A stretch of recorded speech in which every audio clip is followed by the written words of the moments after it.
Every day, fishermen from the far northeast of Scotland leave port for some of the cruelest seas in the world.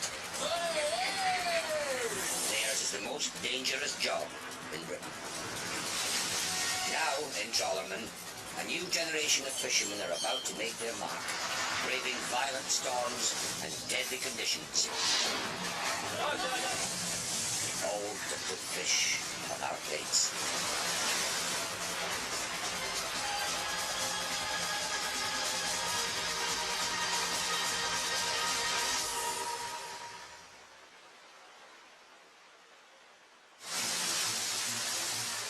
100 miles west of Scotland, far into the Atlantic Ocean, the Arcane is searching for large haddock.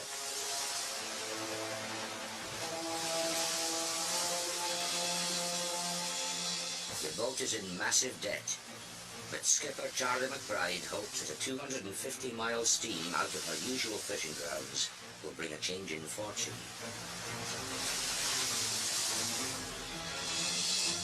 It's a gamble you take. Nothing ventured, nothing gained, and a fair herd never won a fair lady. Charlie's gamble appears to pay off. The first haul at the new location produces a bag full of fish. But there's a problem. Just a little cod now. We don't want to see cod. Scientists say that cod stocks are close to collapse. Consequently, a quota system restricts fishermen to landing only a certain percentage of cod within each catch. Any cod caught beyond the quota has to be discarded. Look at that there. Is there any sense that we haven't enough quota for cod, so we're gonna, that cod's dead. Dead as a dodo. And we're gonna chuck it back over the side. There you go. Bye-bye. They put it back over and they got, surely that's tomorrow. But they keep the birds illegal. We don't want to catch the cod, but you just can't help catch the cod. You can't stick a sign on the net saying no cod, please. Because if the fish are on the ground, you're going to catch it. And it gets worse every year because the cod stocks is building up. There's more cod on the ground, yet the quotas isn't coming up quick enough. So every year there's more cod being dumped. Last year, the McBrides were prosecuted for landing and selling fish rather than throwing them back. Absolutely diabolical. Absolutely no sense in it whatsoever. Now, if they can't repay £400,000, they face jail. Every fish the McBrides throw away just adds to their debts. We're going to have to steam somewhere else now for tomorrow's morning to keep clear of the cod. Fish being sick. We're out here to catch fish. And then when you find fish, you got to run away from it.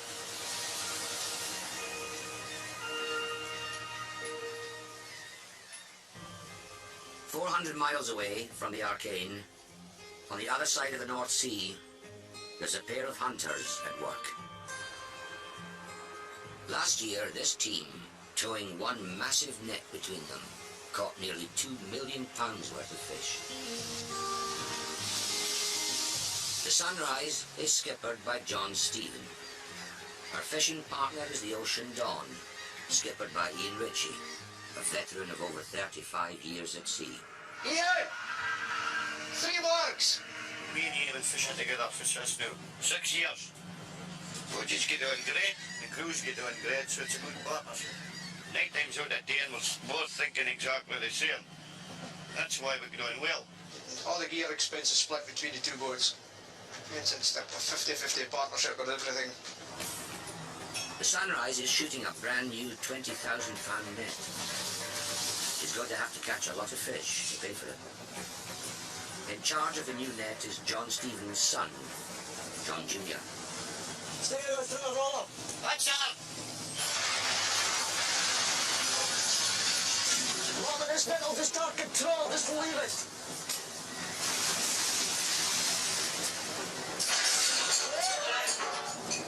That's a new net been shot for the first time, so hopefully it'll come up with a good haul. Hopefully it'll come up in one piece. And you that's away, aye. So we'll see how she performs. A quarter of a mile apart, the pair team tow one huge net. Its mouth is 200 feet across. After 5 hours, they haul for the first time.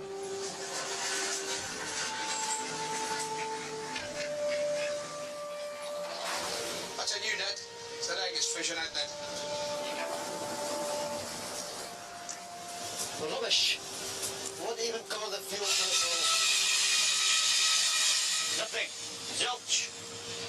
Cold daddy. Something here, achter. It's just the thing here. I'll hate to try things really in. I can't just go and scrap a thing. I can't have scrap, that's just spunking. Shit, try, different thingies, You and minute, Dave, get talking about me different thingies. You cannot, right, cannot. I'll try it back. It's not John's fault, it's a brand new net, right down from the factory, you know what I mean? It's a bigger fish than a goldfish pond. Very poor haul. It is, but I was saying we're looking at 15 boxes. This fish room will hold 900 boxes. That's 15 down, 885 to go. The Arcane has the opposite problem. Too many fish, but of the wrong sort. Charlie McBride has steamed overnight to new fishing grounds to find the haddock. Oh, for God's sake. Left the cod. I said, left the cod, we're going to dump the whole lot of the same. No cod in the North Sea. What the hell's that? The cod are dying in the hopper. The fishermen find themselves frantically trying to save the lives of the fish they've just caught. Some of them are still alive. Most of them are dead. We're just trying to save the old one that might be alive. Get them out as quick as we can. There's over half a ton in that haul, a cod that we had to dump everyone. It's soul destroying, it's absolutely soul destroying.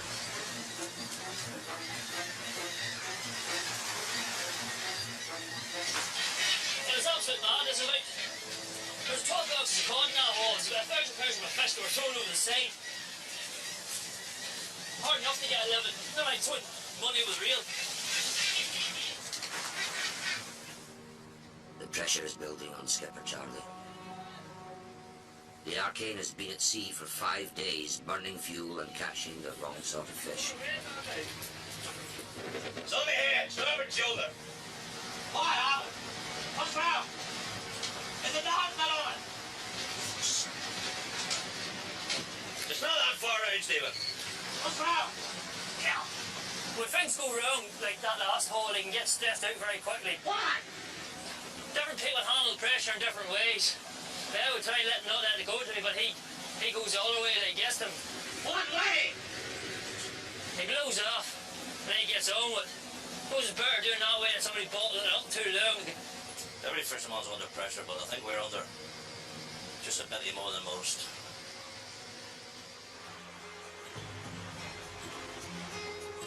On the pair trawlers, John Stephen is also feeling the pressure. He's got a new net, but no fish. So that section I was sticking off, what's that deal? In an effort to get it fishing right, they're making adjustments to the mesh. Go on again, boys, just leave it. What? One ticket. No, the double blue. Just less I do, no matter what the one says. Different generations of fishermen handle stress in different ways. My father lets it get them a bit too much. He takes stuff a bit past up too much sometimes he does. Yeah, I don't look good, I do sorry. I keep it too long, so twist like... There's a brand new net. It gets to all of us if it's not working. While they struggle to fix Sunrise's new net, the pair trawlers continue fishing with the Ocean Dawn's gear.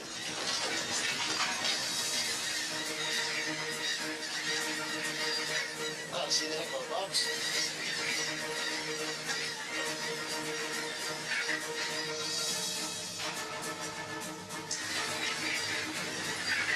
Looks like a proper poor hole.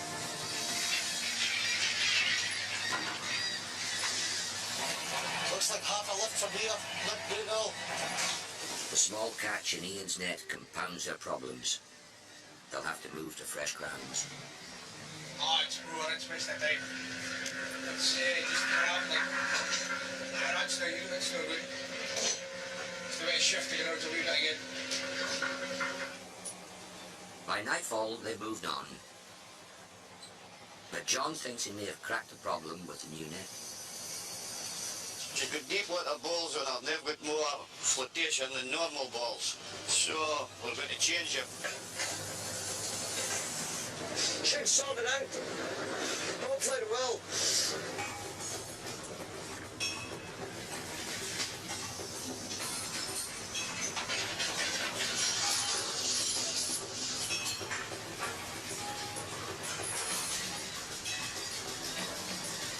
I won't sleep tonight till I see some fish in that net.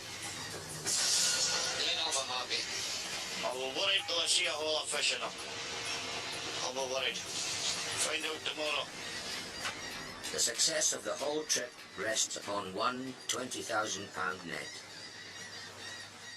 But this investment is a drop in the ocean compared to the money being spent on the latest boat to join Peterhead's fishing fleet. At 1,000 tons and 40 metres in length, the Viking Monarch will be the largest whitefish trawler in the UK. The man with the ambition and deep pockets to get her fishing is skipper Jason Schofield. Well, it's looking good now. It's taken some time, but it's looking good now. It'll be a bit nerve-wracking the first trip. It should have every angle covered. There shouldn't be any unforeseen disaster. But the boat is no stranger to unforeseen disaster. Before this refit, she was an Irish Atlantic trawler called the Solstice. One of her crew was killed at sea in a winch accident, and then 3 years ago, she went bust. Now renamed the Viking Monarch, Jason hopes he can change her luck. There was a horseshoe on this boat before which was removed. There'd been 1 or 2 accidents about this boat in the past, you know, and been a fatality, so really it's a start of a new era for this boat, so we're going to put our own horseshoes on and take our own luck on board, so every little thing helps.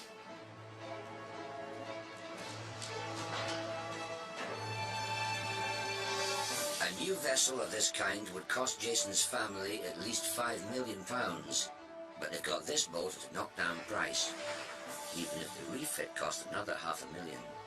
To fill her fuel tanks for the first time comes to £50,000. To get the boat fishing again, Jason's headhunted one of the UK's most successful large trawler skippers, Yorkshireman John Musgrave. Still have substantial amount of money that you've got to fork out before you get any return. So yeah, we've got to get down there and get some fishing. Her crew has been hand-picked from other boats, but it's the first time they've worked together as a team on a trawler of this size. They're all strange, you know, it's a strange game, staying dragging to them. Fishing on this scale brings huge rewards, but can be extremely dangerous. Everything on this boat's really powerful, you know, and gear's very heavy, and everybody's just got to keep their wits about them. The first few days of this trip will be spent practicing shooting and hauling the gear.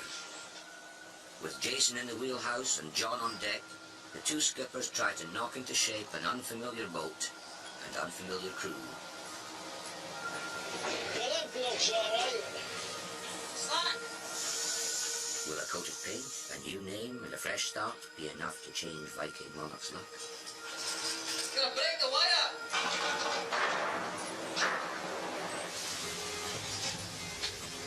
The pair trawlers are also desperate for a change in fortune. They're about to find out if old John's tinkering with the new net will bring them their first decent haul. That's not waste of time. There may be half a ton of fish in the cod end, but it's not what they're hoping for. The cod is just rubbish. Again, too much small fish, not a good quality. Heartbreaking to say that. Whoa! But there's some compensation. Fish may be small, but at least they've got the net working. We think we've a problem solved with these nets, that's good. There's fish to see, we just can't find it this week. The pairs shoot their net again. Now all the skippers have to do says find the fish. It's getting serious. A lot of days out the harbour now and I've no fish aboard the boat. We've 12 men to pay as well. 3 families to keep. Hopefully, we'll get some fish. If we don't catch fish, as bank managers to pay, fuel to pay, it's a fortune. Jeepers. The Viking Monarch, the UK's largest whitefish trawler, is also struggling to change her luck. She's been at sea for 3 days and has hit a serious snag. Bloody hell. We're just hauling up to get the net clear. Her brand new net has just been ripped apart by rocks on the seabed. Net may be damaged. The net's torn to shreds. Bad news for the crew who will have to mend it by hand. Oh no, they don't sleep tonight. Terrible! Like kindergarten co-op. Kindergarten fishing. Very, very poor. This is getting worse and worse. Yeah. A word of the tip, shambles. Yeah. The Viking Monarch is yet to shake her jinxed reputation. Every boat has her own character. And on the Arcane, veteran skipper Charlie McBride knows precisely why boats are always female. People sometimes ask why you refer to a ship as a she or a her. A few reasons springs to mind. One is, a ship like a woman, it's not the initial acquisition or acquiring of them, although that can be costly too. It's the upkeep and the high maintenance and after that. Another one is just like this ship now, it's just had a good slab of paint fired around her. Looks pretty for a while once the paint wears off. It start to show their age a bit then, a bit rougher looking. And quite often it takes a strong on at the helm to steer them in the right direction. Today's a special day on the Arcane. Charlie's prepared a surprise for Keith, the oldest member of his crew. Happy birthday, old boy. I forgot about it. Yes, we forgot, didn't you? We didn't forget. Happy birthday, old boy. Oh, cheers, brother. I have returned. Doesn't charge the way his own sign to be present with you. Thank you very much. Charles, young Charles, Stephen, thank you very much, lads. Lovingly wrapped in newspaper and gaffer tape, the crew have bought Keith something more important than food, money and sleep. There you are. 200 of his favourite cigarettes. Another good cough. Thanks, man. Many more of them, son. Hope so. Happy birthday, Keith. All the best, man.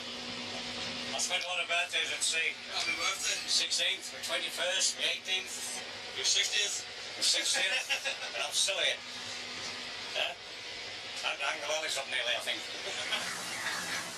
Charlie's dodged the cod for the time being, but the net's caught more unwanted species. Gannets.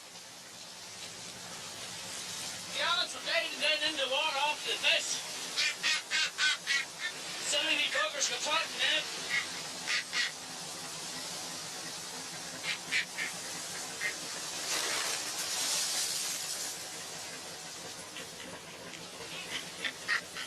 There you go.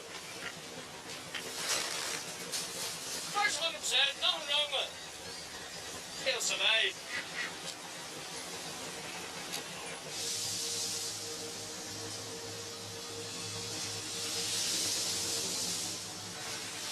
On the other side of the North Sea, just when the Viking Monarch's crew could do with some plain sailing, they're hit by a gale. Well, you can hear it. You hear the wind. It's just howling now.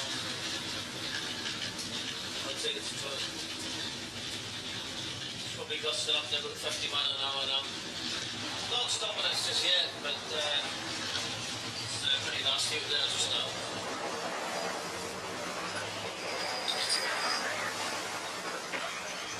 You get force 9, 10, 11, you know, then it makes it quite more difficult for the crew and too dangerous, really.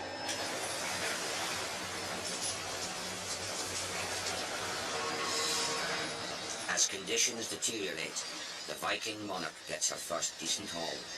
Dear, oh dear. There's 2 tons of fish rolling around on deck. Somebody's going to get hurt doing this. Sick. We're losing control. Tell me mess about like that in bad weather, somebody's going to get hurt. Boys, it's got to haul it up so it goes in the hatch. Jesus. What a performance.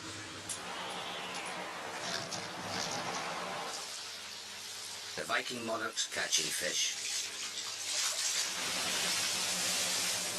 Despite the conditions, they keep fishing through the night. Half the size of the Viking monarch, the pair trawlers are also struggling to haul in force 10 conditions.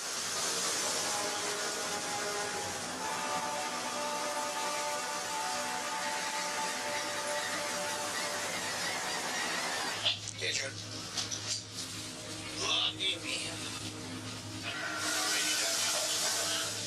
They can hardly stand in the 10-metre swells.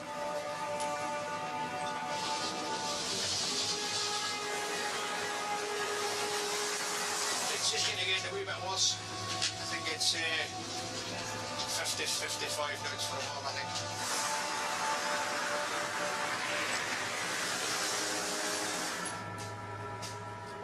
The closeness of the two boats brings a host of dangers.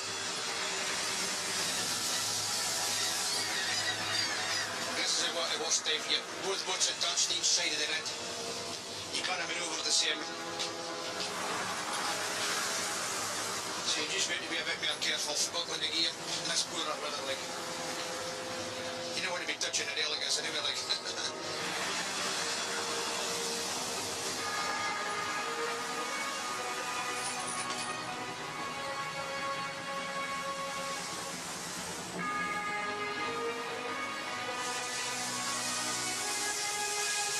When they manage to get the net in, the hopper is virtually empty.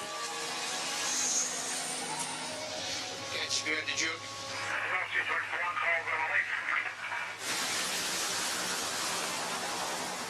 As night falls, the weather gets even worse. The pair team are finding it impossible to find the fish, let alone catch them. I've never seen it like this. I've never had it start like this. This is pathetic. But Shivers. Tries to get better. The better get better. Oh, me.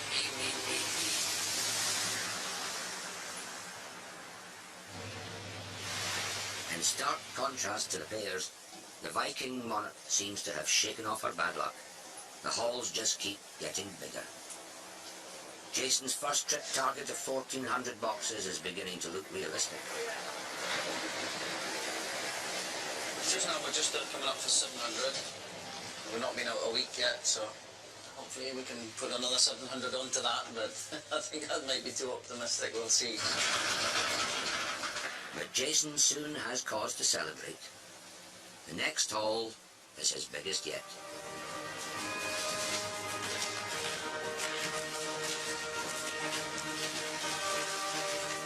There's 5 tons of fish in the hopper. All hands are needed to process the catch. A nice mixed haul, well, that's a large collie. That's a medium haddock, a good, beautiful medium haddock, you know. Like the haddocks in the sea. And these should fetch a premium price. Can have another 2 days like we've had today. We should be not far off hopefully. The fish are mounting up in the hold, and the crew won't be going home empty-handed.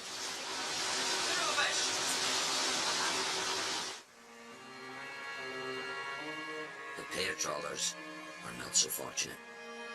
The storms have forced them to seek the nearest shelter, a 60-mile steam through the Norwegian fjords to the port of Bergen.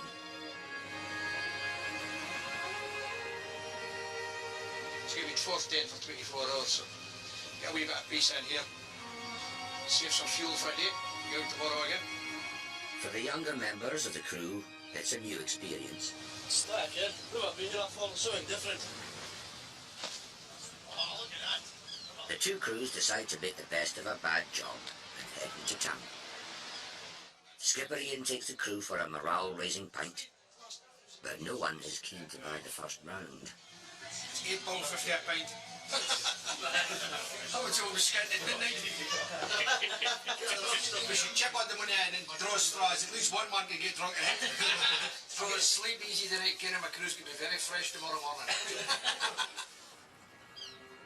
But John Stephen is in no mood for a run ashore. We can't blame anyone but ourselves.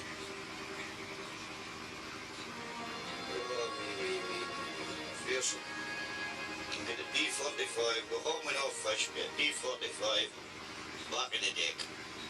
Somebody else will be skipper. It's a happier ending for the Viking Monarch. If the success of her first trip is anything to go by, the UK's biggest whitefish trawler has buried her troubled past. Ah, it's good. Great, yeah. It'll be nice when we get this fish landed tonight and get a few hours on bed. Because then they put the ship through the paces with the weather. The crew handled it well, the ship handled it well, so relieved that we got a trip in and that everything went all right, and yeah, I'm pleased. The Viking Monarch landed nearly 100 tons of fish and sold them for £80,000, a handsome catch for her first 10-day trip.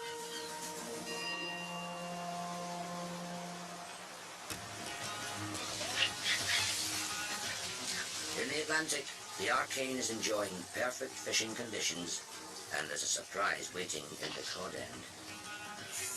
A rare deep-water skate. That's our big bluey. There's no commercial value, so we'll throw him over the rail now, he's still alive. The skate weighs 60 kilos, but there's no market for it.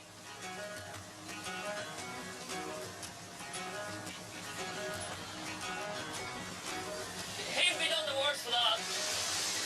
He's off his wings there to the other side. He'd be happy. But there's no way they'll be throwing away the rest of the catch. Megs, a high-value fish. That's what we're looking for.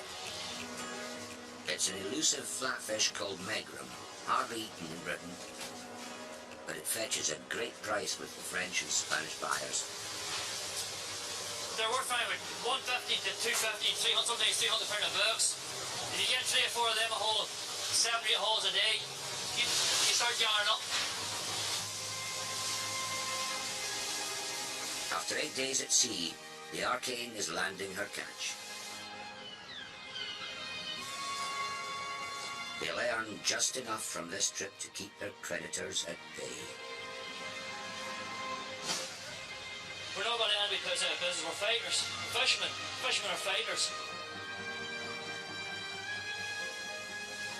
My great motto says, never despairing, and that's us. We don't despair, we keep on it. We'll be here in 10 years' time. I might not be, but my son will, and my bride still be fishing. God willing. Next time on Trawlermen, drama on the high seas. John Buchan goes head-to-head with a Spanish trawler in Scottish waters. So when I look back on your boat, the lads, I will shoot my creeper, and I will throw it right across every net you have. And the pair team face a new crisis. Yeah, Covey Dickens, never seen a drop like this, never. Disaster!